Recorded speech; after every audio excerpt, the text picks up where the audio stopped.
যখন বসে বসে প্ল্যান করছিল কাঁসার থালা না পেলেই ঝামেলা করো, ঠিক তখন যা ঘটে। ওগো তাড়াতাড়ি কাছে থাল দাও, তাড়াতাড়ি দাও, তাহলে তোমার ধেই পাত্রে যাবে আবার খেপে যাবে। দিনি এখন আবার কাশি থাল কোথায় খুঁজবো? পেয়ে গেছি। লেন ভাই আর একটু মাংস লেন। আরে না না, আমি আর খেতে পারবো না।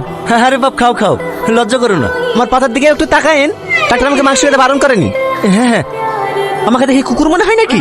আচ্ছা বাবু আমি কি দিছে, ভালো মাংস দিতে হচ্ছে না। Lane lane. এত মাংস দিছো কেন? আপনার হচ্ছে না যে, লেন। কি আমি মাংস খেতে পাইনি? আমাদের কি তো ছোট লোক মনে হয়? আরে বাপ রাগ করছো কেন? তোমার হয়তো হবে না বলেই তো আমি দিতে বললো। তার মানে আপনি কি বলতে চাইছেন? আমার অল্প তো হয় না, আমাকে দেখে আপনার রাক্ষস মনে হয়? না না বাপ, তুমি ভুল বুঝছো। হ্যাঁ খাবো না এই বাড়িতে। টনির এই অ্যাটিটিউড তোমাদের কেমন লেগেছে জামাই করে জানিও।